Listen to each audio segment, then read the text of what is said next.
लाडकी बहिणींसाठी good news आहे, कारण लाडक्या बहिणींना डिसेंबरचा हप्ता मिळाला. आता सुरुवात झालेली आहे. महिला व बालकल्याण मंत्री अदिती तटकरेंनी ही माहिती दिली आहे. नागपूरचं हिवाळी अधिवेशन संपल्यावर लाडक्या बहिणींच्या खात्यात आता रक्कम वर्ग केली जाईल असं आश्वासन मुख्यमंत्र्यांनी दिलं होतं. त्यानुसार आजपासून लाडक्या बहिणींना डिसेंबरचा 1,500 रुपयांचा हप्ता मिळण्यास सुरुवात झाली आहे. दुसऱ्या टप्प्यात 67 लाख महिलांना डिसेंबरचा हप्ता मिळणार आहे. जुलै ते नोव्हेंबरपर्यंत 1,500 रुपयांप्रमाणे 7,500 रुपये महिलांच्या खात्यात जमा करण्यात आले होते. आता आचारसंहितेमुळे थांबलेली प्रक्रिया पुन्हा सुरू झाली आहे. डिसेंबरच्या हप्त्याची रक्कम आजपासून जमा होण्यास सुरुवात झाली. जवळपास 2,34,00,000पेक्षा अधिक महिलांना आपण या योजनेअंतर्गत लाभ दिला होता. आज डिसेंबर महिन्याचा हप्ता वितरित करत असताना ज्या महिलांना आधार सीडिंगमुळे लाभापासून वंचित राहावं लागत होतं, त्याच्यातल्या सुद्धा ज्यांची आधार सीडिंग झालेली आहे त्या लाभार्थ्यांना सुद्धा आज आपण लाभाच्या वितरणाची सुरुवात सन्मान निधीची करत आहोत. लाडक्या बहिणींना डिसेंबरचा हप्ता आता मिळणार आहे. लाडक्या बहिणींना 1,500 रुपयांचा हप्ता मिळणार. डिसेंबरच्या हप्त्यासाठी 3,500 कोटी रुपयांची तरतूद करण्यात आली आहे. जुलै ते नोव्हेंबरपर्यंत लाडक्या बहिणींच्या खात्यात यापूर्वीच 7,500 रुपये जमा झालेत. लाडक्या बहिणींना 2,100 रुपयांसाठी आता वाट पाहावी लागणार आहे. लाडक्या बहिणींसाठी आनंदाची बातमी आपण पाहिली. आता पुढच्या बातमीकडे. बातमी आहे संभाजीनगरमधून. तिथल्या क्रीडा विभागामध्ये तब्बल 21 कोटींचा घोटाळा करणाऱ्या कंत्राटी कर्मचाऱ्याचे अनेक कारनामे आता समोर आले. या पैशातून एका आरोपीनं त्याच्या मैत्रिणीला 4 BHK फ्लॅट गिफ्ट दिले आहे. पोलीस तपासात ही धक्कादायक माहिती समोर आली. त्याशिवाय त्यानं BMW कार आणि BMW बाईक देखील खरेदी केल्याचं उघड झालंय. तर दुसऱ्या महिला कर्मचाऱ्याच्या पतीनं SUV कार खरेदी केल्याचं समोर आलंय. हर्षकुमार क्षीरसागर असं मुख्य आरोपीचं नाव आहे. तो सध्या फरार आहे. तर यशोदा शेट्टी आणि BK जीवन नावाच्या कर्मचाऱ्यांना पोलिसांनी अटक केली. या आरोपींनी क्रीडा संकुल समितीच्या बँक खात्यातून 21,59,00,000 अपहार केला. BNS कलम 316(2), 316(5), 318(4), 336(2), 336(3), 338, 340(2), 61(2) आणि 3(5) प्रमाणे हा गुन्हा दाखल झालेला आहे. 3 आरोपी आहेत. 3 आरोपीपैकी 2 आरोपी अटक करण्यात आलेले आहेत. 1 आरोपी अटक झालेला नाही. ज्या अकाउंटवरती रक्कम वर्ग करण्यात आली होती त्या अकाउंट तपासामध्ये सीज करण्यात आलेले आहेत आणि तपास पुढे सुरू आहे. बघा हा काय घोटाळा आहे आपण पाहूया ग्राफिकच्या माध्यमातून. घोटाळा करण्यासाठी उपसंचालकांचं नाव आणि सहीचा वापर करण्यात आला. बँकेला बनावट मजकुराचं पत्र पाठवून खात्याला मोबाईल नंबर जोडला. मोबाईल नंबर जोडल्यानंतर नेट बँकिंगनं पैसे ट्रान्सफर केले. नोंदी, पावती बुक लिहिणं, बँकेचे पत्रव्यवहारचं काम हे सगळे आरोपी करायचे. 2023 पासून खात्यात 59,07,82,000चा निधी आला होता. 59 कोटीमधून कोट्यवधी रुपये त्यांनी वळते केले. पुढच्या बातमीकडे.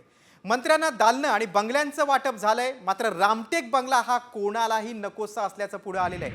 कारण महसूल मंत्री चंद्रशेखर बावनकुळे यांना रामटेक बंगला देण्यात आला होता. मात्र त्यांना हा बंगला नकोय. त्यांना हा बंगला का नकोसा झालाय? रामटेक बंगल्याचा नेमका काय इतिहास आहे त्यावरचा हा विशेष रिपोर्ट. मंत्र्यांना रामटेक का नकोसा?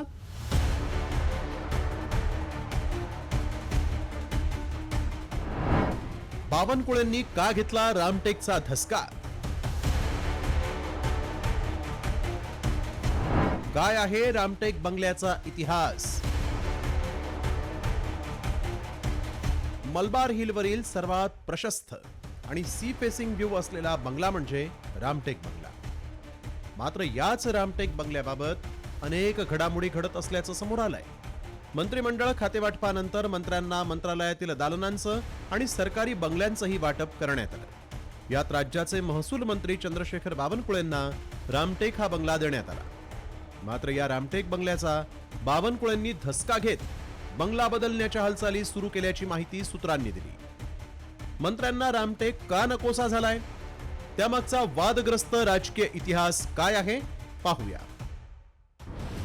रामटेक बंगला का नकोसा? दीपक केसरकर. 2022 मध्ये शालेय शिक्षण मंत्री केसरकरांना रामटेक बंगला.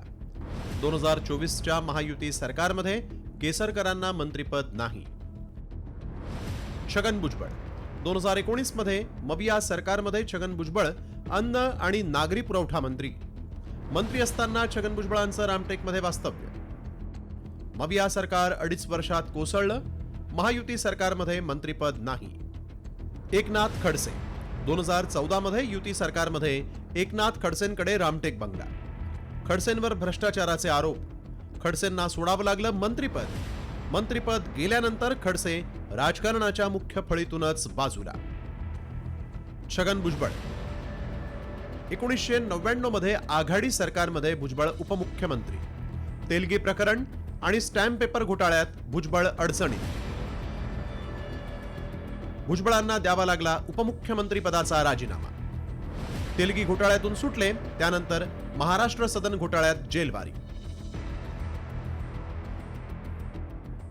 रामटेक बंगल्याला असा वादग्रस्त इतिहास असल्यामुळे अनेक मंत्री रामटेक बंगला मिळाल्यानंतर नाकं मुरडताना दिसतात आणि त्यामुळे बावनकुळेंनाही हा बंगला नको असल्याची चर्चा सुरू झाली.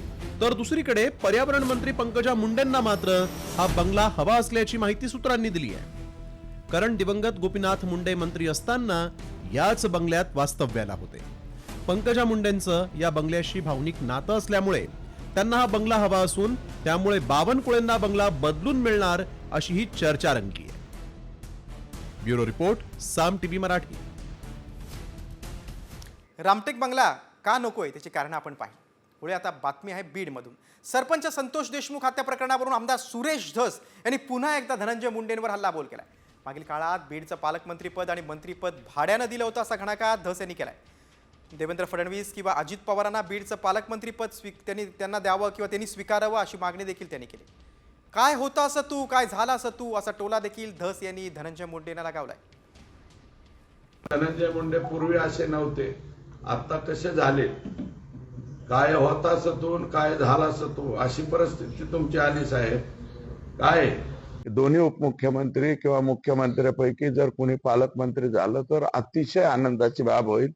कारण आणि गार्डियन जे मागचे गार्डियन हे मला वाटतं त्यांनी पालकमंत्रीपदही भाड्याने दिलं, मंत्रीपदही भाड्याने दिलं. त्यातले जे विष्णू चाटे म्हणजे आकाच्या खालचे छोटे आका हे मला वाटतं आत गेलेत आणि ते आत गेले म्हणजे पोलिसांनी पकडलेत असं मला वाटत नाही. ते सरेंडर झालेले आहे. बाकीचे छोटपोट याच्यापेक्षा याच्यातला जो आका आहे तो आका आता लवकरात लवकर आत गेला पाहिजे. आमदार सुरेश धस यांच्या टीकेनंतर आता खासदार संजय राऊतांच्या टीकेकडे वळूयात. खुनाचा संशय असलेल्या लोकांना मंत्रिमंडळात स्थान कसं मिळतं असा थेट सवाल संजय राऊतांनी मुख्यमंत्र्यांना विचारला. बीडमधील खऱ्या आरोपींना पकडण्याची फडणवीसांमध्ये हिंमत आहे का असं देखील त्यांनी म्हटलंय.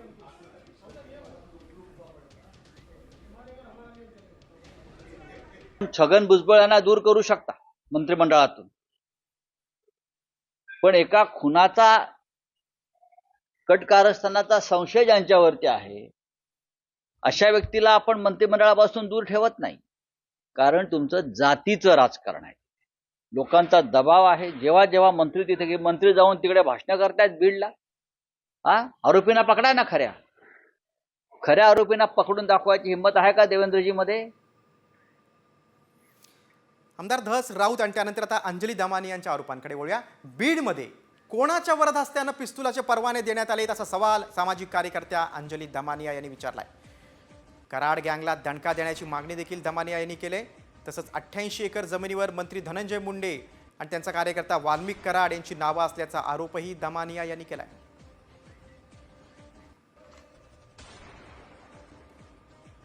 हा कैलाश फड नावाचा जो व्यक्ती होता जो हवेत गोळीबार करतो त्याच्याकडे लायसन्स नाहीये. तर मी ताबडतोब SP-ना ते व्हिडिओ देखील पाठवला, ही लिस्ट देखील पाठवली आहे आणि अशा सगळ्या लोकांना अटक करण्यात यावी अशी विनंती मी त्यांना केली आहे. कारण हा व्यक्ती कैलाश फड हा वाल्मिक कराड यांच्या अतिशय जवळचा आहे, धनंजय मुंडे यांच्या जवळचा आहे.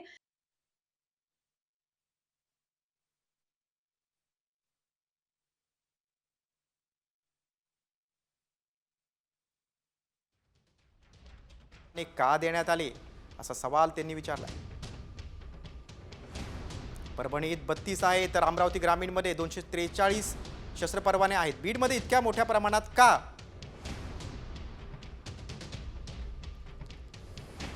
1222 अधिकृत शस्त्र परवाने, मग अनधिकृत किती असतील? वाल्मिक कराड यांच्या नावावर लायसन्स आहे. त्यांच्याच गटातले कैलास फड, निखिल फड या दोघांकडे कोणतंही लायसन नाही. एसपींना मेसेज पाठवला, अटकेची मागणी केली आहे. बीडमध्ये मंत्री धनंजय मुंडेंच्या कार्यकर्त्यावर गुन्हा दाखल करण्यात आलेला आहे. कैलास फड या कार्यकर्त्यावर आता गुन्हा दाखल झालेला आहे. हवेत गोळीबार करून व्हिडिओ काढल्यानं हा गुन्हा दाखल करण्यात आलेला आहे. साम टीव्हीनं याबाबतची बातमी दाखवल्यानंतर पोलिसांनी ही कारवाई केली. सामाजिक कार्यकर्त्या अंजली दमानिया यांनी फडचा हवेत गोळीबार करतानाचा व्हिडिओ सोशल मीडियावर पोस्ट केला होता.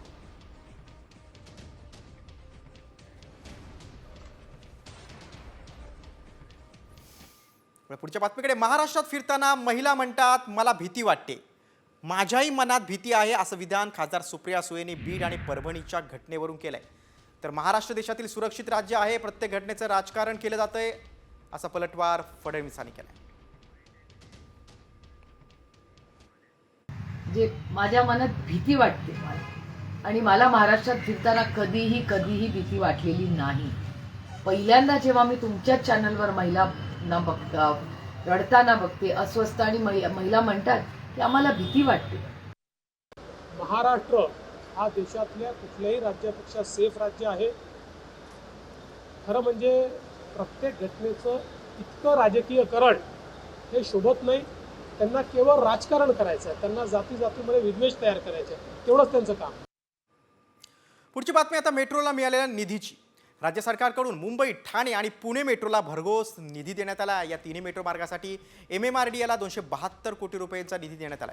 मुख्यमंत्र्यांनी मेट्रो कामाला गती देण्याचा आता प्रयत्न केला आहे.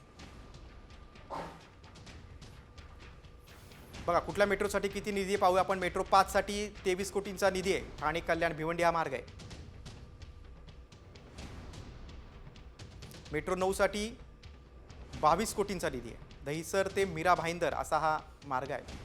मेट्रो 9 आणि मेट्रो 7 साठी 22 कोटी आहेत. त्यानंतर मेट्रो 7 साठी अंधेरी पूर्व ते दहिसर मार्गासाठी 27.5 कोटींचा निधी आहे. त्यानंतर मेट्रो 4 कासार वडवली आणि मेट्रो 4A कासार वडवली ते गायमुख या मार्गासाठी 56 कोटींचा निधी. त्यानंतर मेट्रो 2B म्हणजेच DNA नगर ते मंडाले हा मार्ग आहे, 53 कोटींचा निधी. दहिसर पूर्व ते DN नगर मेट्रोसाठी 27.5 कोटींचा निधी. स्वामी समर्थ नगर ते विक्रोळीसाठी 36 कोटींचा निधी. मेट्रोच्या बातमीनंतर पुढची बातमी आता पावसासंदर्भात इशाऱ्याची. शेतकऱ्यांसाठी खूप महत्त्वाची बातमी आहे. वर्षाखेरीस राज्यात पाऊस धुमाकूळ घालण्याची शक्यता आहे. जोरदार पावसासह काही ठिकाणी गारपीट होण्याचाही अंदाज आहे. मध्य महाराष्ट्र आणि मराठवाड्यात 26 ते 28 डिसेंबर दरम्यान जोरदार पावसाचा अंदाज आहे. तर 27 डिसेंबरला वादळी पावसासह गारपिटीचा इशारा देण्यात आला आहे. राज्यातील थंडी कमी झाली आहे. येत्या काही दिवसात तापमानात 2 ते 4 अंश सेल्सिअसनं वाढ होण्याची शक्यता आहे. 26 आणि 27 डिसेंबरला हवामान विभागानं देखील काही जिल्ह्यांना पावसाचा येलो अलर्ट दिला आहे. 26 तारीख आणि 27 तारखेला या 2 दिवसात राज्यामध्ये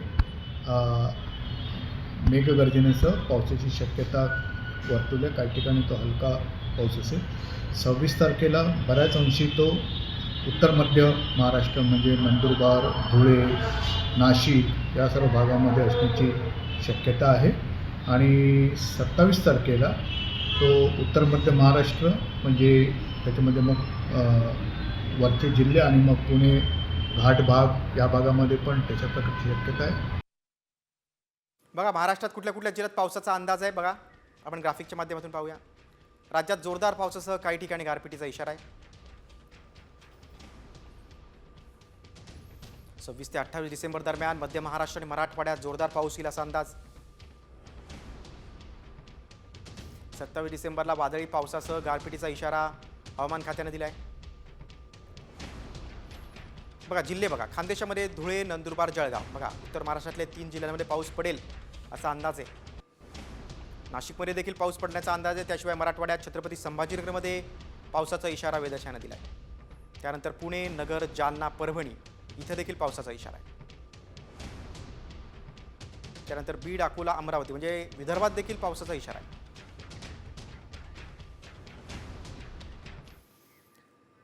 पावसाच्या इशाऱ्याची बातमी पाहिली. आता पुढची बातमी आहे कांद्याच्या दराबाबत. गेल्या 13 दिवसांपासून कांद्याचे अगदी 3-13 वाजलेत, कारण कांद्याचे दर निम्म्याहून अधिक घसरलेत. त्यामुळे पुन्हा एकदा कांद्यावरील निर्यात शुल्क हटवण्याची मागणी जोर धरू लागली. एकट्या पिंपळगाव बाजार समितीत कांदा उत्पादकांना 22 कोटींचा फटका बसलाय. कांद्याच्या घसरलेल्या दरावरचा हा विशेष रिपोर्ट. 13 दिवसात कांद्याचे 3-13.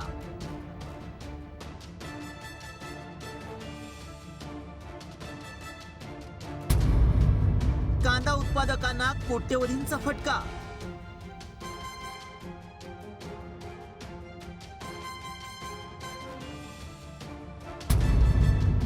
निर्यात शुल्कानं बळीराजाला रडवलं.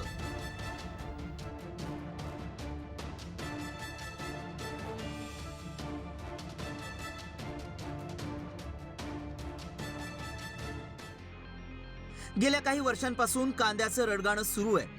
कधी निर्यात बंदी तर कधी निर्यात शुल्काचा फटका कांदा उत्पादकांना बसतोय. सध्या कांदा पिकावर 20% निर्यात शुल्क आकारलं जातंय. त्यामुळे कांद्याची निर्यात मंदावली आहे. नाफेड आणि NCCF खरेदी केलेला कांदा आता बाजारात येतोय. याचा मोठा फटका कांदा उत्पादक शेतकऱ्यांना बसतोय. नाशिक जिल्ह्यात 13 दिवसांमध्ये दर दिवशी 7.5 कोटींचा फटका बसतोय. पिंपळगावला कांदा विक्रीतून 10 दिवसांमध्ये 22 कोटींचं नुकसान झालंय. गेल्या आठवड्याच्या तुलनेत कांद्याच्या बाजारभावात सुमारे 2,000 रुपयांची घसरण झाली आहे. 30 क्विंटलच्या ट्रॉली मागे शेतकऱ्यांचं 30 ते 40 हजारांचं नुकसान झालंय. अशा नुकसानीनं शेतकऱ्यांच्या डोळ्यात पाणी आलं नाही तर नवल. कर्ज काढून कांदे लागवड केलेल्या सिन्नरच्या या शेतकऱ्यानं सत्ताधाऱ्यांना काय विनंती केली आहे पहा. देशाचे पंतप्रधान नरेंद्र मोदी साहेबांना कळकळीची विनंती आहे. एक तर कांद्याची निर्यात बंद तुम्ही लावू नका, आणि जर लावायची असेल तर आम्ही कांदे पिकवणार नाही. अहो, तुम्ही एखाद्या कंपनीचं प्रोडक्ट जर तयार करताय, त्या कंपनीला एवढा अधिकार आहे की त्याचं प्रोडक्ट कोणत्या किमतीला विकावं. अहो, तुम्ही आमचे निर्यात बंदी करून तुम्ही आमचे कांद्याचे बाजार पाडत राहिले, तर मग आम्ही आमचा प्रपंच कसा तयार करायचा. अवकाळी पाऊस आणि नैसर्गिक संकटामुळे कांद्याचं उत्पादन आधीच घटलंय. सध्या बाजारात येणाऱ्या लाल कांद्याची टिकवण क्षमता अवघ्या काही दिवसांचीच असल्यानं कवडीमोल भावात कांदा विकण्याची शेतकऱ्यांवर वेळ आली आहे. त्या वातावरणामुळे ना माल पाहिजे तेवढा निघून राहिला, आणि त्यात ही बाजाराची समस्या निर्माण झालेली. आणि खर्च खूप वाढलेला आहे. एकरी खर्च 80-90 रुपये खर्च कमीत कमी झालेला आहे. म्हणजे जास्त खर्च लाख रुपयापर्यंत जातोय. 2 आठवड्यात कांद्याचा भाव कसा घसरत गेला पाहूयात. 9 डिसेंबरला सोमवारी किमान दर होता 700 रुपये, तर कमाल 4,276 इतका दर होता. म्हणजे सरासरी दर 3,400 रुपये इतका होता. 16 डिसेंबरला सोमवारी किमान दर 500 रुपये, कमाल दर 2,494 रुपये, तर सरासरी दर 1,950 इतका होता. 19 डिसेंबरला गुरुवारी किमान दर 300 रुपये, कमाल दर 2,190 रुपये, तर सरासरी दर 1,400 रुपये इतका मिळाला. तर 23 डिसेंबरला सोमवारी किमान दर 400 रुपये, कमाल दर 2,125 रुपये, तर सरासरी 1,350 रुपये हा भाव मिळाला. लोकसभा निवडणुकीत राज्यात कांदा पट्ट्यातील नाराजीचा फटका महायुतीला बसला होता. मात्र मतदारांनी विधानसभेत महायुतीला भरभरून मतदान केलं. त्यामुळे राज्य आणि केंद्र सरकार रडणाऱ्या कांदा उत्पादकांचे अश्रू पुसण्यासाठी काय निर्णय घेणार याकडेच लक्ष लागलंय. जे 20% निर्यात शुल्क आहे ते तातडीने रद्द करण्यात यावं आणि कांद्याला चांगला भाव मिळेल यासाठी सरकारने ठोस पावलं उचलावीत, अशा पद्धतीची मागणी नाशिक जिल्ह्यातले कांदा उत्पादक शेतकरी करतात. कॅमेरामॅन प्रवीण काळबांडेसह अभिजित सोनवणे, साम TV, नाशिक.